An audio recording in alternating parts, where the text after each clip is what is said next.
Welcome and thank you for joining us to 101 with Montgomery County Executive Ike Leggett. I'm Lorna Virgilio. Mr. Leggett, welcome back. Thank you for having me. I'm glad to be back. You're happy today. It must be that those hot temperatures being in the middle of summer, huh? Wow. How's the summer going, Mr. Leggett? Well, pretty busy. You know, there's no real time off in this job, but it's been quite busy this summer. One of the things that you've been doing is listening actually to county residents regarding to the capital improvements program. You've been holding these budget forums. This is construction of future and current public buildings. What have you been hearing from county residents? Well, we still have a tremendous amount of needs that are out there. People need to understand this is not the operating budget, whereby we go out on a sort of a listening tour in January and talk with our residents around the county about the operating budgets that I'm about to propose. This year we're looking at the capital budget, and when we talk about capital, you have to understand what we're talking about.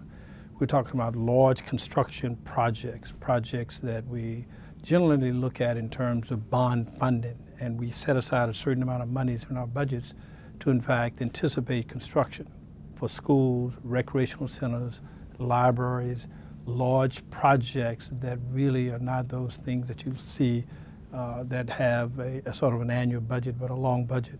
It is a 6-year budget, so we have items that are in the first, second, third, fourth, and fifth year, things that are programmed, things that are under construction, and some of the things that citizens either want us to accelerate, some things they want us to add to the budget, and we try to prioritize that. And the challenge for us is to deal with the amounts of monies that we have. People look at this, and you may want to compare this, for example, to your home. That's a large project that you would have in your house, and you would probably finance your house over 15, 20, maybe 30 years. Now, there's a cost to that depending on the interest rates, the size of your home, and that you pay for this over a period of time.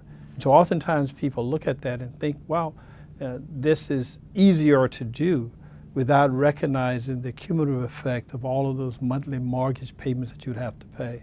So for us, the cumulative effect is that by paying in our operating budget for the cost of building these projects will have a very strong impact on our ability to fund the operating budget. So they are very, very much interrelated between the operating and the capital budget. What is the correlation between, of course, the county residents' opinions of and needs and wants, and perhaps the existing priorities within county government right now as far as development and growth? Well, there are some things which people fundamentally agree upon. Clearly, construction for the major items such as schools, libraries. Citizens are fairly clear about those things, recreation. Now, when it comes to roads, when it comes to projects that fund growth and development, we have to prioritize that in a time sequence manner. You want to have the roads, you want to have all of those projects that enhance the development placed in that budgetary process in a time that accommodates the development. And oftentimes there's a 4-year window, because you're not going to have all of those things constructed, because you are looking to finance sometimes from the state, from the county government, as well as from private development. And you want to time that in such a way that all of those things come together. An appropriate time for construction, appropriate time to build the infrastructure that you need, as well as to have the flow of monies to support all of those things. And we differ about that in terms of the pace, the density, the construction costs, the amenities that go with that. And so it's a lively debate about that. And oftentimes we have some disagreements between developers, citizens, county government, the state, all trying to make certain we do this in a time manner, an efficient manner, in a cost-effective manner that provides us with the resources that we need, the timing for the projects, and see those projects come on board, because clearly there's an economic benefit from that, because the more we get those projects constructed, the more we get businesses growing, residents involved, it enhances our tax base and job growth. So we're talking about development and perhaps a redevelopment. Of course, you're fully aware of the Wheaton redevelopment that is coming up and the Long Branch as well.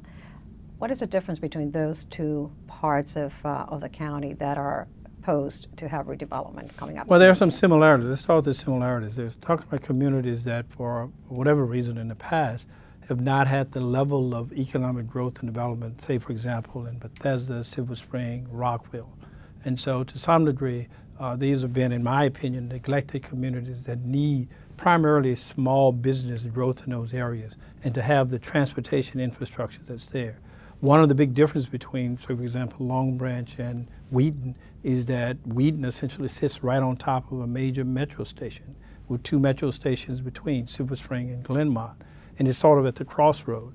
You do not have the same element of transportation currently in Long Branch, and this is why, for example, looking at the light rail system that will pass through the Long Branch area will enlighten not enlighten, but would enhance, if you will, the level of development in that area. And it is surrounded by a large number of single-family homes. So the challenges are different, transportation infrastructure is different, but there's a great need for the integrity of those communities and to match the traditional growth that you've seen in other areas, but with a level of development that will enhance and make certain that we have the transportation that's needed. So light rail, bus rapid transit are some of the things you can look to enhance the Long Branch area. And we need to simply build on the infrastructure that we already have with Metro in Wheaton. School year is fast approaching.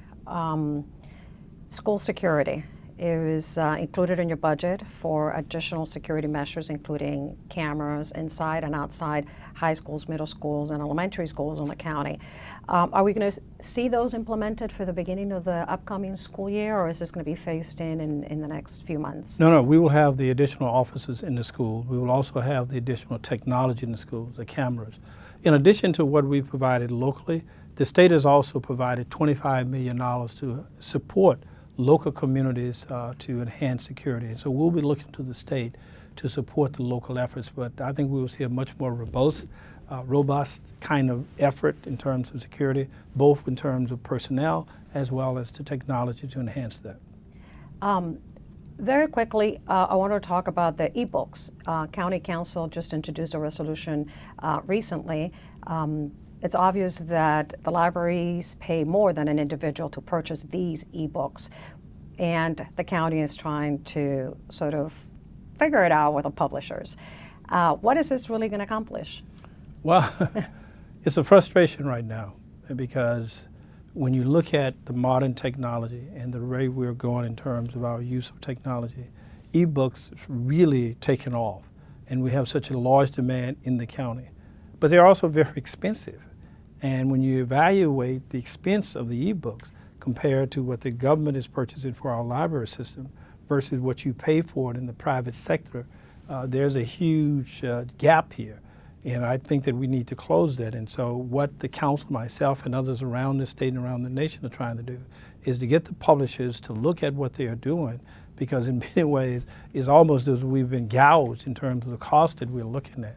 And we need to bring those costs more under control, because there's no way with the existing costs that libraries such as Montgomery County will be able to fulfill the demands for e-books at the cost that the publishers are asking for today. Okay.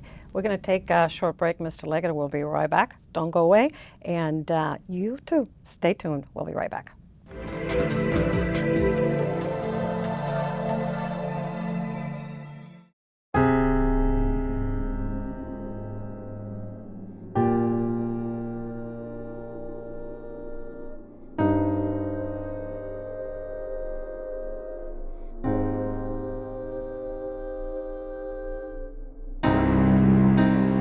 There's a reason why area law enforcement are out enforcing pedestrian and traffic safety laws and preventing killer pedestrian crashes. Be alert. Be street smart.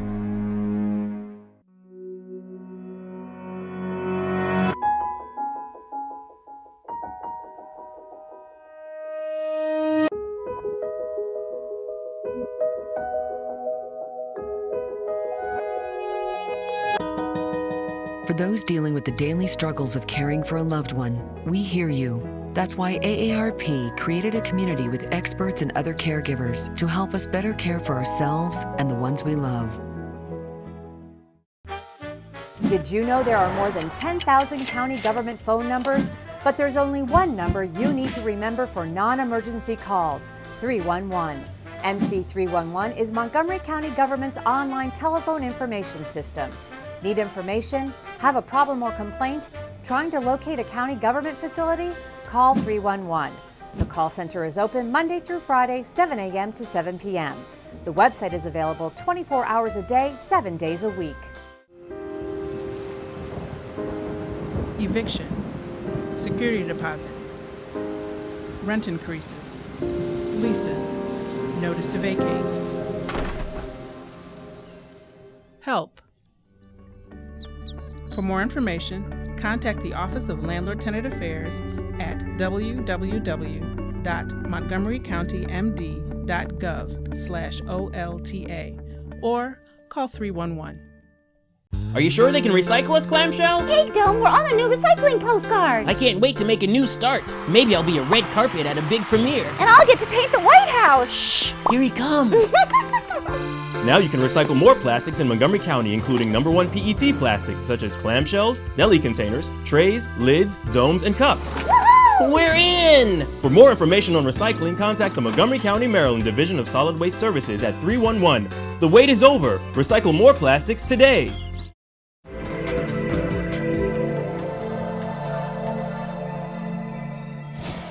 Welcome back to 101 with Montgomery County Executive Ike Leggett. Mr. Leggett, let's talk about two really big events that we just saw happen here in the county. Number one, the AT&T National at Bethesda Country Club, which was big, but perhaps not as big as previous years because of Tiger Woods. He did not play. Well, he was there. He was there. Uh-huh. And the tournament did okay overall financially. But there's a difference between having Tiger Woods play and Tiger Woods not playing, because he creates a level of excitement and participation that I think generates the kind of fans response that has a bottom line that impacts hotels, visit restaurants, those kinds of things. But overall, it was a very successful tournament.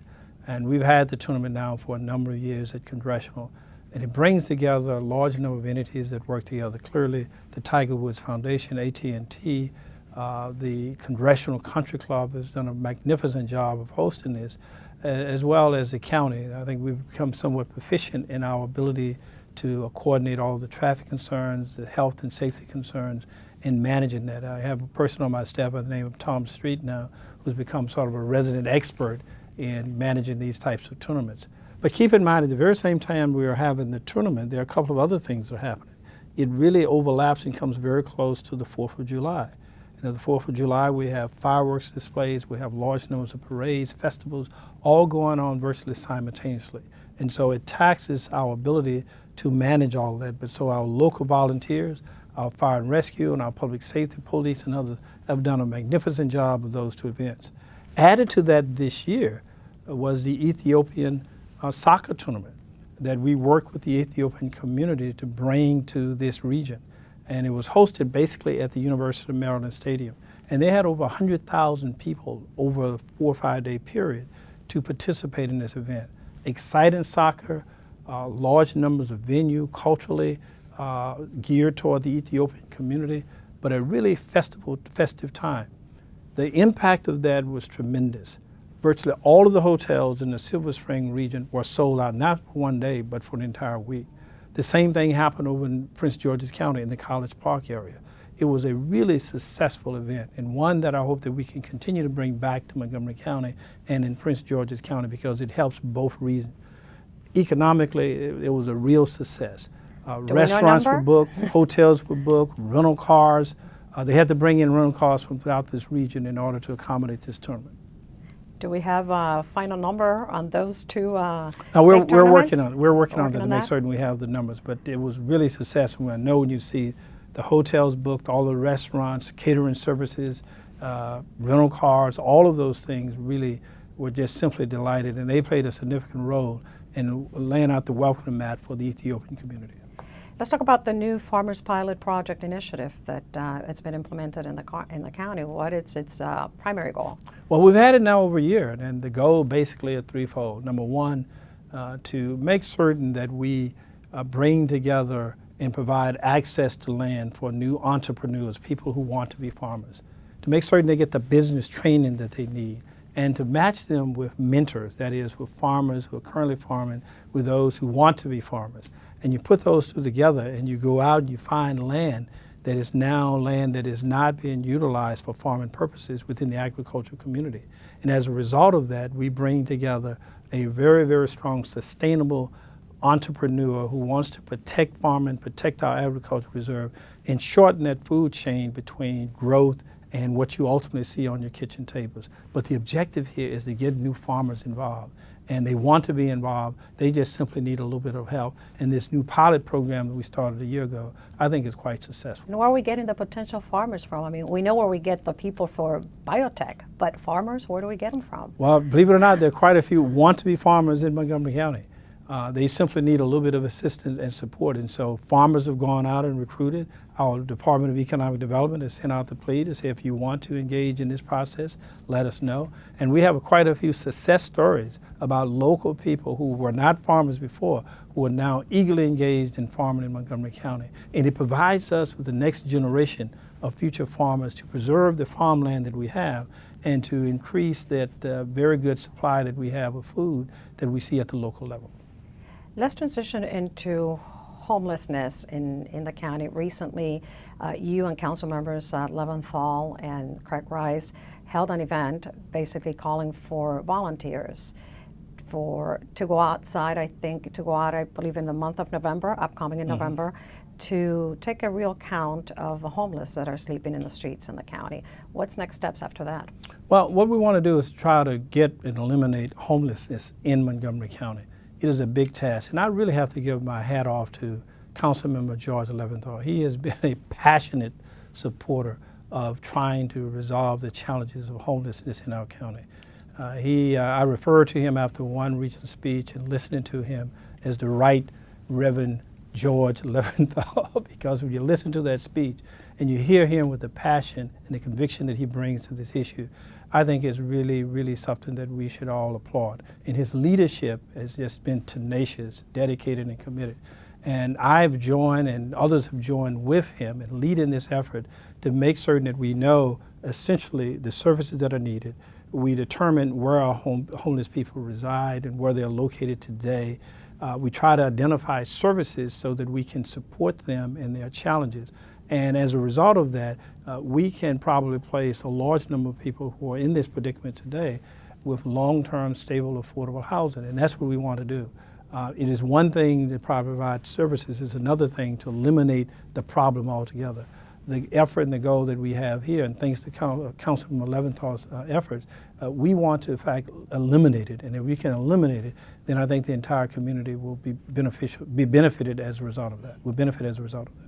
To do this count, you need approximately, 300 or 400 volunteers? Or yeah, and to do it adequately, to 300 or 400 people. And I think that we can get that number. People need to understand that this is important. This is an ongoing drive, but unless we identify them, know what services they need, know where they're located, then it's going to be very difficult for us to get there. But the first challenge in Montgomery County, in this county comparatively one of great affluence, is to make certain that we recognize the problem and then try to solve it with precise solutions designed to get to the challenges we face. Okay. We're going to take a short break again, and we're going to be back with Montgomery County Executive Ike Leggett. We'll be right back.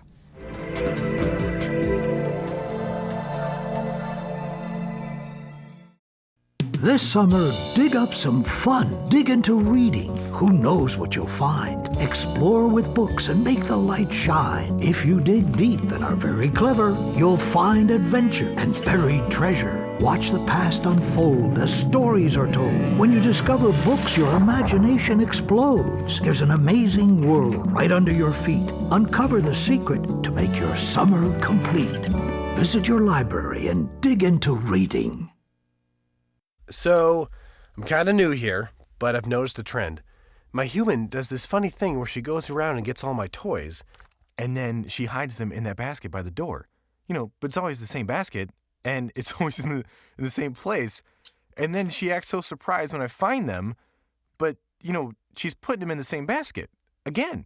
It's like, hello, that's where you put it last time. You were the worst at hide and go seek.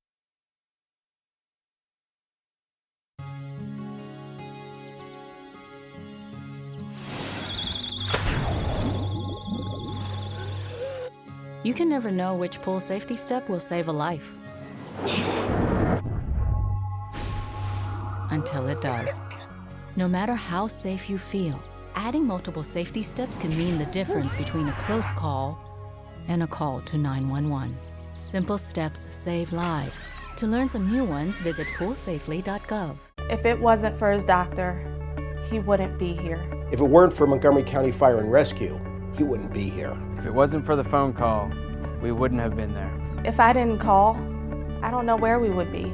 Montgomery County emergency responders are there when you need help at no cost to you.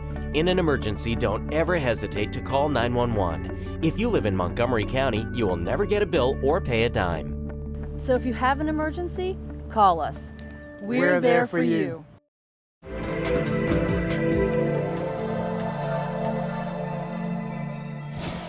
Welcome back to 101 with Montgomery County Executive Ike Leggett. I'm Lorna Virgili. Let's talk about the graduation, the recent graduation recruit class number 37 for the Montgomery County Department of Fire and Rescue Department. 70 new firefighters in Montgomery County. They already have jobs. They've already been assigned. You were there at the ceremony. It was the largest class and the most diverse in many cases, in many examples. Well, when people were questioning me years ago about my tenacious fight for the so-called ambulance fee, the reimbursement that really does not cost our citizens anything at all, this is why. Because we wanted to see a robust number of fire and rescue personnel. We needed them. We wanted to have the technology so that they would be able to provide us with the kind of protection that we need in this community. And as a result of that, we are in a much better financial position today to go out to hire, to have a very large class to fill those positions that are needed in Montgomery County. Now, what happens with this is that we see better response time. We have an excellent response time in comparison to most other jurisdictions. But I want to see us reduce that even further. And you can't do that unless you build more stations. We've built more stations in the last 4 or 5 years than we've basically done in the history of this county for any similar time frame. We have some of the larger classes that are now there that are coming out with people that are highly trained, very diverse and enthusiastic fire and rescue personnel, tremendous leadership at the top, and a commitment to make certain that we reduce the response time and have people with the first-rate public safety that they want. But a lot of this comes as a result of that fight years ago that we eventually won of getting the additional revenues that will allow us to make this kind of investment. You've mentioned building stations, and I remember during the ground breaking at the new station that's going to be in Wheaton on Arcola and Georgia Avenue, you said as part of your speech that you'd like groundbreakings, but you prefer ribbon cutting ceremonies. No, I love ribbon cutting. Love ribbon cuttings. And one of the ribbon cuttings that did happen, it was a Plum Gar Community Recreation Center in Germantown. Over $8 million invested to renovate the facility. And it's turned out to be quite amazing for the residents of that. It really is, and it's a remarkable feat. First of all, recognizing the needs in that community. Secondly, the efforts of our Department of General Services to manage and get this project in on time and within budget, and to do it in a way that I think provides value to our community. One of the things that we want to do is to have as much potential activities in these types of centers that will respond to the needs of the entire segment of the population of Montgomery County, from the elderly to the very young. And so this is just one example of the kinds of work and efforts that we are going through. But keep in mind, in terms of recreational projects, we are moving toward on Good Hope in the Colesville area. We have additional efforts to make Kingard much better as well. We've completed, as you may recall, a year or so ago, White Oak, and we have the Mid-County Center as well. And so this is a really, really tremendous feat. And we broke ground on Scotland in the Potomac community, and we will be moving forward with a, quote, ribbon-cutting ceremony for Scotland in the very near future. And Ross Body in the east part of the county as well. These facilities are turning out to be rather state-of-the-art. Oh, Pretty yeah. cool places to go hang out. Yeah. Now, talking about cool places to hang out, Montgomery County has a brand new nighttime economy task force that has begun its work. We need it. I mean, I was out to dinner in Bethesda on a Sunday at 9:30 p.m. We were the only party at a very nice restaurant in Bethesda. We need people hanging out at night in Montgomery County so that we can see that economy evolving. So what is this task force about, and what are the main goals? Well, it varies depending on what segment of the community you're looking at, because what we want to do is to make certain that we utilize much more efficiently the resources that are already in the county in terms of services and programs, entertainment as well, for people who would want to come, dine, to live, and to work in Montgomery County. But it's much more involved than just simply placing a new restaurant about and to change one or two laws. It is involving an entire way of life. Transportation, for example, plays a significant role. Our rules and regulations as it relates to bars and restaurants, where people work, has an involvement in that as well, and how welcome people feel about the community as a whole. So we have this task force that is eagerly involved in a variety of things, looking at a variety of questions, from public safety to our rules and regulations, to development projects, to police, security, all of those things, to make certain that we have the right level of response to ensure that we attract more young people into Montgomery County after the business hours. Large numbers of people in Montgomery County go into the District of Columbia, Northern Virginia. We want to make certain that they stay here. And they go there to work. We want to make certain that they work in jobs that are here, because ultimately they will continue to be a part of this community. And we want to ensure that we have this proper balance between our tremendous growth at a very young population at the bottom, and at the top, our elderly population is growing. We need to have that mix in the middle so that we can ensure that Montgomery County will continue to be a great place to live, work, and to be entertained, and to ultimately for people to stay here in the county. So we are going to be competing with DC for those nighttime dollars, right? Oh yes, we need to. We need to, because those are dollars that are leaving Montgomery County, going to other places that can remain here. And by the way, it's good to mention right now that Montgomery County, 2 cities here in the county, got ranked as the safest and most secure places to live, and those are Bethesda and Gaithersburg. That's right. Bethesda and Gaithersburg by Forbes magazine. Yeah. Another thing that I wanted to mention is recently the county has joined another 13 local governments across the nation in the Welcoming Cities and Counties initiative with Welcoming America. And this is something near and dear in Montgomery County, as it's been done for the last several years through the Office of Community Partnerships. Well, I want to make certain that Montgomery County is one of the most, if not the most welcoming community in all of America. And you could do that by starting off by treating people, all people, with dignity and respect. Keep in mind that we probably have 150 different languages spoken in our school system, and we have been tremendously advantaged in many ways by the number of people who've come literally from all over the world to work here and to be a part of this great community. But we need to make certain that we are, in fact, doing all that we can do to ensure that people are fully integrated into this great fabric of Montgomery County, so that they can continue to produce the jobs, to build the businesses, and to be a productive part of our society. And so to do that, we have an ongoing effort through our Office of Community Partnership to make certain that we enhance, build on, and to ensure that people are welcomed in this community. And I think that we're doing a great job. Bruce Adams and his staff have really done a remarkable job. The amount of events that they provide in terms of enlightening people, the amount of things that they do to welcome people and to make certain that they understand what Montgomery County has to offer and how they can participate in it, I think all builds toward making Montgomery County such a welcoming place. We have just a few seconds left for the show, but I did want to mention the fact that the county has received 18 National Association of Counties awards this year. Congratulations. Oh, thank you. That's a tremendous feat, and we are really delighted by the tremendous level of work by our many workers in Montgomery County and the leadership at so many different levels that allowed us to achieve this number of awards.